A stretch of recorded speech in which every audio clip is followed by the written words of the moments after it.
Vamos a continuar con la parte 2 de la capacitación de infecciones respiratorias agudas en pediatría y ahora vamos a hablar de bronquiolitis. En la bronquiolitis vamos a usar la escala de Wood-Brown-Ferres y esta nos va a valorar la cianosis, la ventilación, las sibilancias, el tiraje, la frecuencia respiratoria y la frecuencia cardíaca. La definición de bronquiolitis es el primer episodio sibilante en un lactante menor de 2 años, precedido por cuadro gripal de 2 a 3 días. Después de presentar este cuadro gripal, el paciente presenta fiebre, que es menor de 39 grados, idealmente, coriza, tos, respiración ruidosa, sibilancias, aunque esto no es prerequisito del diagnóstico y menos en pacientes lactantes. Y después presenta aumento de la frecuencia respiratoria, tiraje subcostal y asincronía toracoabdominal. En los casos graves puede presentar cianosis y los lactantes pequeños con algún factor de riesgo y los neonatos pueden presentar episodios de apnea como primera manifestación de la bronquiolitis. La bronquiolitis se caracteriza por la inflamación aguda, edema de la submucosa y de la adventicia, necrosis del epitelio de las vías aéreas inferiores, destrucción de las cilias, acumulación y aumento de la producción de moco y broncoespasmo que lleva a la obstrucción de las pequeñas vías aéreas y principalmente de bronquios terminales y respiratorios. El 70 al 80% es causado por el virus sincitial respiratorio y con menor frecuencia es causado por el parainfluenza, el adenovirus y el micoplasma influenza tipo A. Tiene una alta capacidad de contagio y genera, en especial para niños con enfermedad de base, el concepto de bronquiolitis de alto riesgo o BAR, con B larga.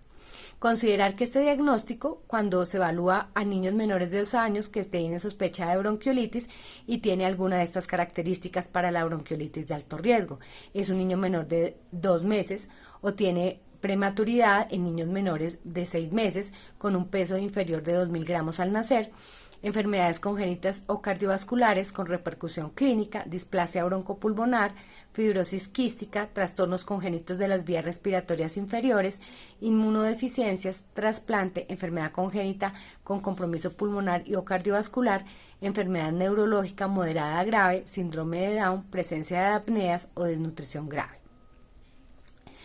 Para la bronquiolitis de alto riesgo, pues es muy importante obtener los datos de la historia clínica y el examen físico. La bronquiolitis es un diagnóstico eminentemente clínico y no se recomienda el uso rutinario de hemograma, cuadro hemático, conteo de leucocitos, PCR y BSG o radiografía de tórax.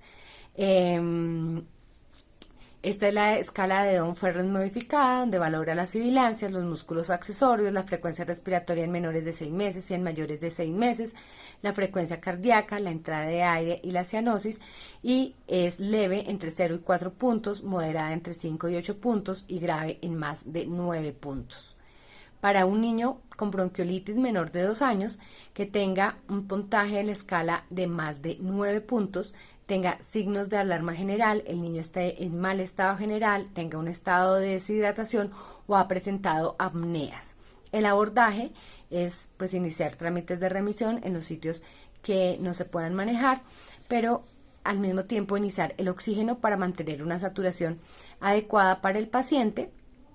Si el paciente tolera la vía oral y está consciente, pues debemos aumentar los líquidos y leche materna o iniciarle líquidos endovenosos si el paciente no tolera la vía oral, y debemos realizar un manejo individualizado para cada paciente. Se recomienda en pacientes mayores de 6 meses iniciar una prueba terapéutica con beta-2 adrenérgicos como el salbutamol y valorar al paciente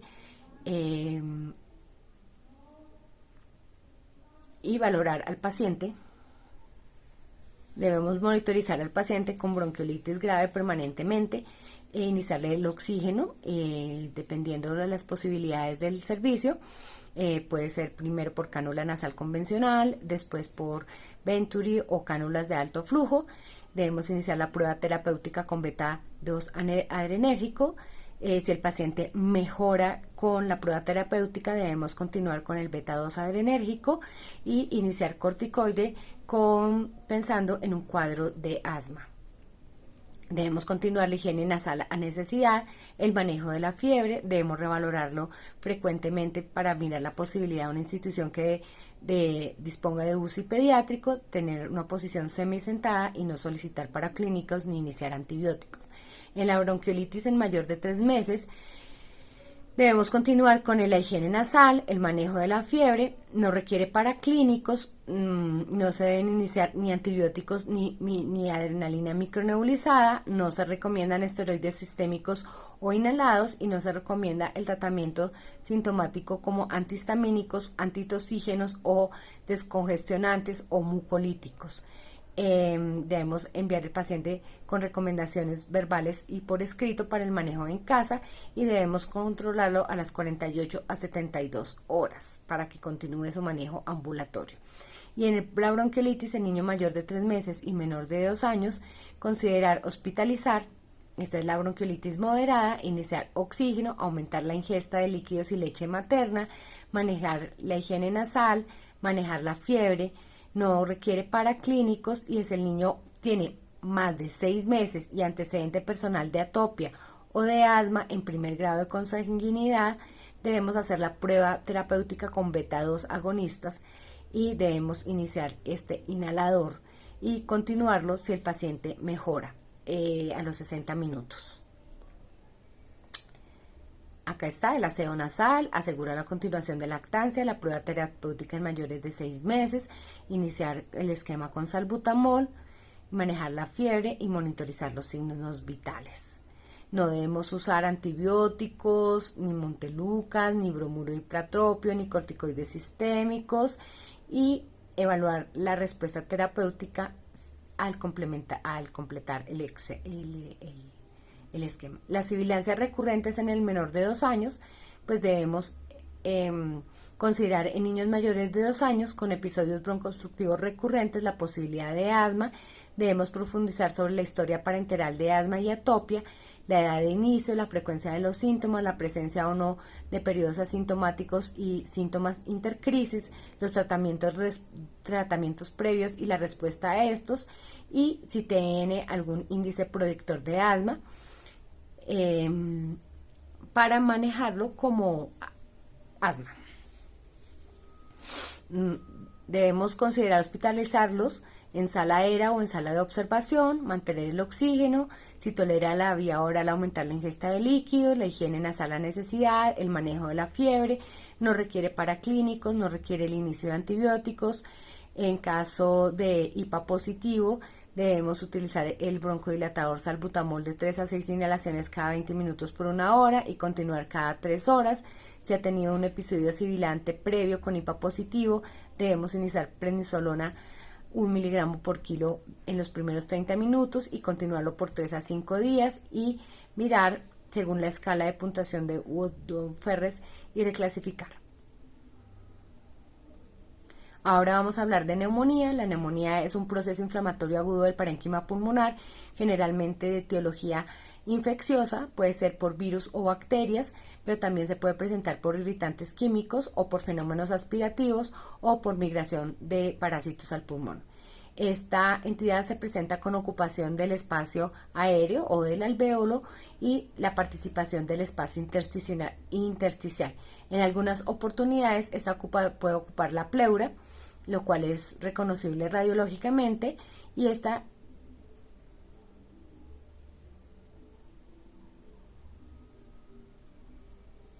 la neumonía adquirida en la comunidad se define como aquella que se presenta en sujetos que no han sido hospitalizados en los últimos 7 días o se presentan en las primeras 48 horas de ingreso hospitalario.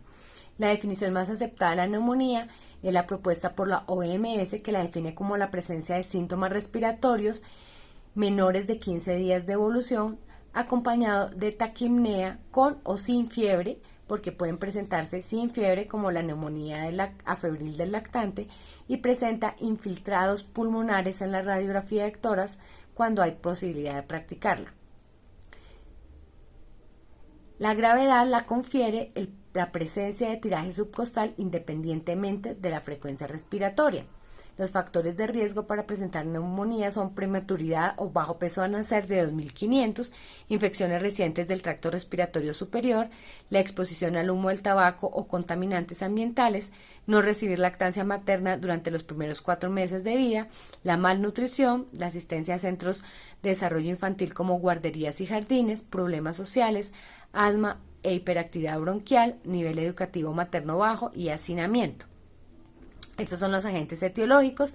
En niños de 0 a 1 mes está el estreptococo beta hemolítico del grupo A, la Escherichia coli, los gram negativos, la listeria monocitogenes y los virus como el citomegalovirus, el sincitial y el herpes.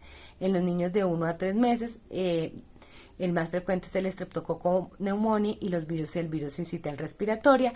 Y de los 4 meses hasta los 12 años, el agente para neumonía más prevalente sigue siendo el estreptococo pneumoniae.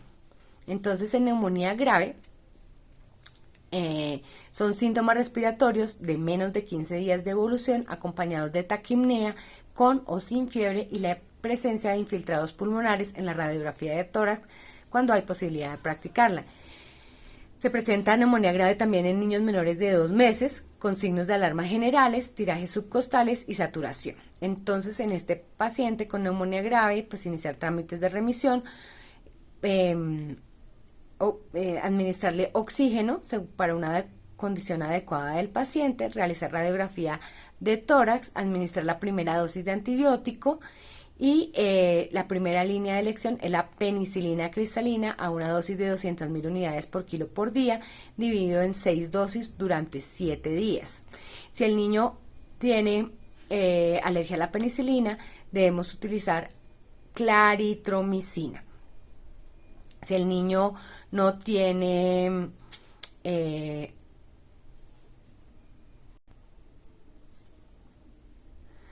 Si el niño no tiene el esquema de vacunación completo, debemos utilizar ampicilina para cubrir el Haemophilus influenza a 200 miligramos por kilo por día, repartido en 4 dosis durante 7 días.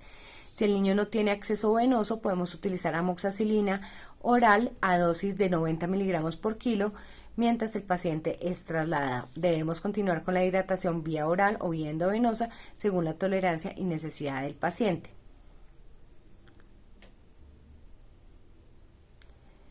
En la neumonía, los síntomas respiratorios menores de 15 días de evolución acompañados de taquipnea con o sin fiebre y la presencia de infiltrados pulmonares.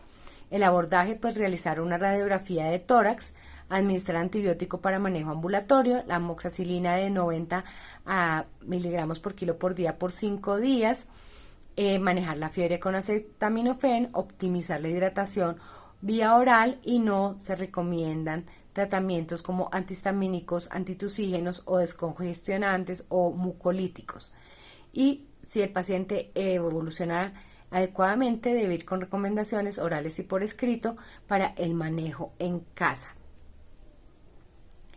Entonces, la neumonía se hace con un diagnóstico de rinorrea, tos, fiebre, o puede tener o no tener fiebre, malestar general, taquipnea con o sin teraje, aleteo nasal, compromiso variable del estado general, y a los signos clínicos pues podemos encontrar crépitos, matidez o submatidez, signos de consolidación como fremito vocal aumentado, soplo tubárico, pero la OMS demostró que la taquipnea es el mejor signo único predictor de neumonía, ya que muchas veces las alteraciones auscultatorias no están presentes y especialmente en lactantes. Entonces la taquipnea es el mejor indicador de infección respiratoria baja y el tiraje subcostal es un indicador de gravedad o de severidad de la neumonía. Los signos de máxima gravedad o predictivos de muerte por neumonía son cianosis, incapacidad de ingerir líquidos, quejido, aleteo nasal y desnutrición aguda.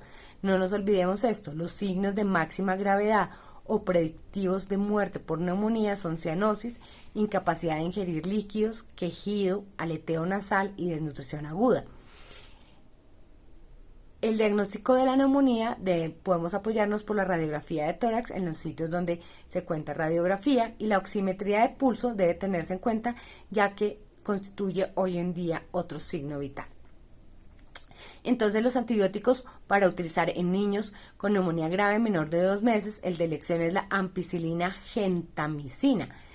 A partir de la primera semana se puede sustituir el aminoglucósido por cefalosporinas de tercera generación, la cual está indicada la cefotaxime. Acuérdense que en niños menores de 1 mes no debemos utilizar ceftriaxona, ya que aumenta el riesgo de disfunción neurológica inducida por bilirrubinas en estos pacientes.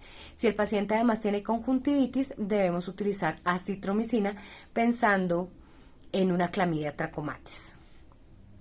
Entonces, de elección en menores de 2 meses, ampicilina, aminoglucósido, sea amicacina o gentamicina, y si es mayor a la semana, podemos reemplazar el aminoglucósido por cefotaxime en menores de 1 mes. Si pensamos en clamidia, debemos iniciar acitromicina.